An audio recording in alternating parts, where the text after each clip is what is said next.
Hello, it's Patrick and welcome to some more electric vehicle news. It's a big truck day today. It's electric trucks 2.0 or the next generation. Even though we only just got the first generation last year, Chevy showing off its Silverado today. It's released the embargo, so there's all kinds of reviews and videos and everything popping up. And the big game changer is a 200 kilowatt battery. Potentially, they're not saying exactly, but it's pretty clear that's what it is. And with actually creating some aerodynamics on the truck versus this F-150 Lightning that I'm in right now, it's got some pretty decent efficiency, and they're talking on this work version 450 plus miles. The reviewers are saying they see as much as 500 miles. So this thing could actually tow over 200, 250 miles, 300 miles. 754 horsepower. The consumer version, First Edition, is going to have like a wide open watts mode, a WOW mode, which is 4.5 second, 10,000 pound towing capacity, which is the same as the F-150, 1,000 pounds less than the Rivian. I guess Tesla hasn't officially announced what they're talking, but I think it was 18,000 pounds for the top end Cybertruck, maybe. They changed the specs. They haven't released the official ones yet since they originally announced it. The battery on this thing's 50% more than an F-150 Lightning or the Rivian R1T. The 450 mile plus version, that's a work truck, $77,905, and it'll be available within weeks to fleets. It's kind of an expensive work truck, but the range, I mean, there's nothing that can match it. Maybe a Lucid, but I don't see you loading 11-foot 2x4s in there. That's the cool thing about this that sets it apart, is it's got this mid-gate that comes down, and it's 10 foot 10 inches that it can do. So you can fit some pretty long boards and pipe and stuff in this. DC fast charging up to 350 kilowatts, where the F-150 Lightning's around 170 is the most I've ever seen. Most people get around 150. The Rivian can do like 240 that some people have seen, but I guess there's some thermal management where it just can't sustain that very long. The charge curve is weird, and it almost levels out with what the F-150 Lightning does. They kind of take about the same amount of time to charge. Except for, I guess if you just need a really quick little stop, I guess it's quicker in the Rivian. But supposedly the architecture in this Chevy is the 800 volt to charge, so it can charge at a higher speed, and then it like switches back to 400 for everything else, because I guess internally it's 400 and then it switches to 800 to charge. So it can do it depending on the charger that it has, and it's kind of a neat system from the review that I was watching out of spec. The work truck doesn't have the four-wheel steering, but the top ends do, so you can make more. So it's capable of being more nimble and, tighter turns if you have that, which is what the Cybertruck has added. And speaking of the Cybertruck, Franz Von Holzhausen was showing it off this weekend at a Cars and Coffee, and there's all kinds of fun little videos from Twitter showing how the four-wheel steering works and how well it maneuvers around corners, how the new vault has been set up, and how it has the frunk similar to the F-150, the Silverado. It opens up with a grill attached to the hood so that you have like a flat platform to work on. Silverado was smaller than the frunk in the F-150. The Cybertruck looks pretty big.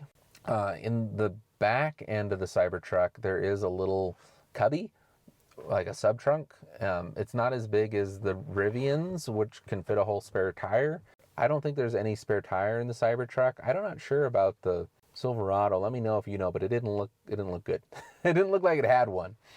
Maybe it does, but I don't think it does. There's a much better shots of the new interior on this latest prototype build, or release candidate is probably what it is, because there's trucks hauling multiple Cybertrucks now, and there's drone shots showing the factory like kicking these things out and building Cybertrucks.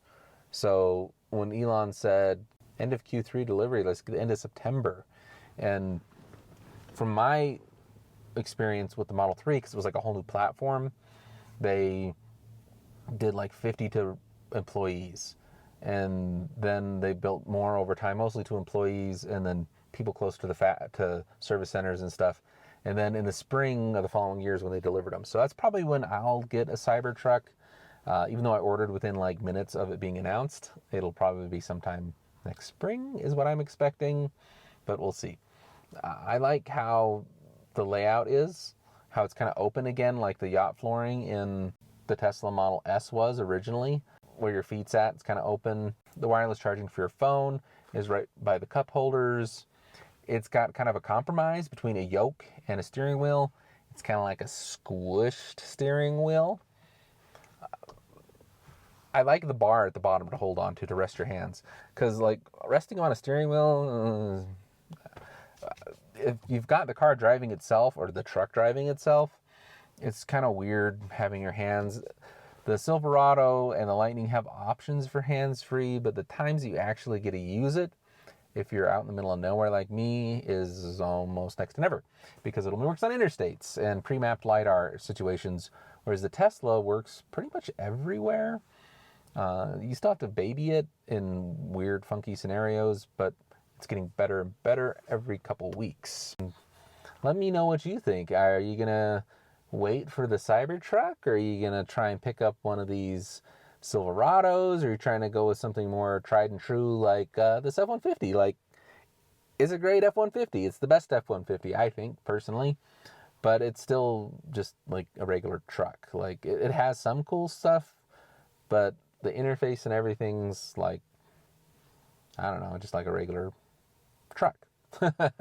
And the Rivian is more like a Tesla. In my opinion, the Rivian was like Model 3 and Y, and then the new S and X refresh is like a whole nother level up. And the F-150 is more like a Model S. They're just behind that one more step. Like the vents that you can program to your profile and stuff, that's something that you have in the Rivian and the Model 3s and Ys, and then you still got regular vents on a Chevy. The Chevy, they flat out said they want to make it accessible to everybody. That is not really any different than driving a regular pickup. So I kind of favor the Rivian at this point. I might go back to one if I had to wait a long time for the Cybertruck, or maybe I'll try out one of these Chevys for a while. The price is kind of off-putting for me. They announced at $40,000, and then the cheapest one you can buy right now is almost $80,000. And if you want all the bells and whistles, you're talking over $100,000. What do you guys think the Cybertruck's going to cost? Same thing. They said it was going to be $40,000, but now you can't get an F-150 for under $60,000 realistically. And same thing with this Chevy. They're talking like $50,000, but like the Ford's $59,000.